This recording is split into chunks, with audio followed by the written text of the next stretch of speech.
এই ঈদে তো কাপড় কেনার কথা না, এই ঈদে তো মানুষ গরু নিয়ে ব্যস্ত। মাসকে ঈদে যেরকম বেচছি কুরবানি ঈদে তেমন বেচা কেনা নাই। কাস্টমার নেই, জিনিসপাতির দাম বেশি, একটা গ্রাহক শাড়ি কিনতে এলে শাড়ি কিনতে পারছে না। কুরবানির ঈদের জন্য সব হাটে ভিড়, এখন তাও হতাশায় পড়ে গেছে আমরা। আগের তুলনায় এখন অনেক খারাপ, আগে যা ছিল তার চেয়ে অনেক খারাপ। সুপ্রিয় দর্শক, স্বাগত জানাচ্ছি পূর্ণ টিভির পক্ষ থেকে। আমি রুমান আলী। আজ আমি অবস্থান করছি বগুড়া নিউ মার্কেটে।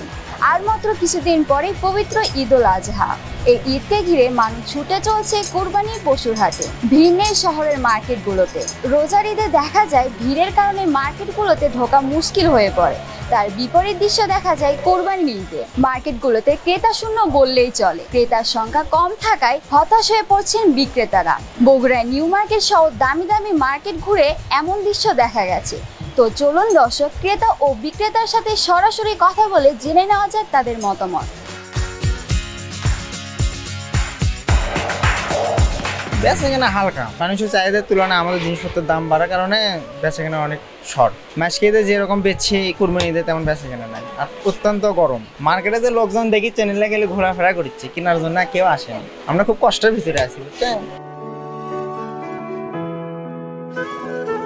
এই ঈদে তো কাপড় কেনার কথা না, এই ঈদে তো মানুষ গরু নিয়ে ব্যস্ত। কাপড় কি করবে? কাপড় হচ্ছে মাসকে ঈদের জন্য। এই ঈদে তো আপনি কিনছেন, আপনিও কাপড় কিনেন, কুরবানি নিয়ে ব্যস্ত। কাস্টমার নেই, জিনিসপাতির দাম বেশি, একটা গ্রাহক শাড়ি কিনতে এলে শাড়ি কিনতে পারছে না। একটা বয়স্ক লোকের শাড়ি নিম্ন 500 টাকা 400 টাকা ছিল, 600-700 টাকা নিচে কিনে পারছে না। বেচা কিনা খুবই নর্মাল, গরমের জন্য কাস্টমার মার্কেটে আসতেছে। বেচা কেনা আজকে এই সকাল থেকে পর্যন্ত 1-8 পিস বিক্রি হয়েছে। কাস্টমার গরমেতে আসতে পারতেছে না। কুরবানিতে বেচা কিনা একটু কমই হয়।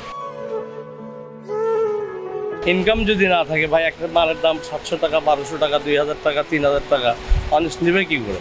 বাজারঘাট করে খাবে, ওষুধপত্র খাবে, বাসস্থান করবে, না এলা বিজনেস কিনবে? এই হচ্ছে ঘটনা। কুরবানির ঈদের জন্য সব হাটে ভিড়, এখন তাও হতাশায় পড়ে গেছে আমরা। দিনে 2-1 পিস 3 পিস বিক্রি হয়, এই রিপোর্টে আমরা এখন আশা নিয়ে আছি বেচার জন্য। আগের তুলনায় এখন অনেক খারাপ, আগে যা ছিল তার চেয়ে অনেক খারাপ। খারাপের পিছনে কারণ ঊর্ধ্বগতি।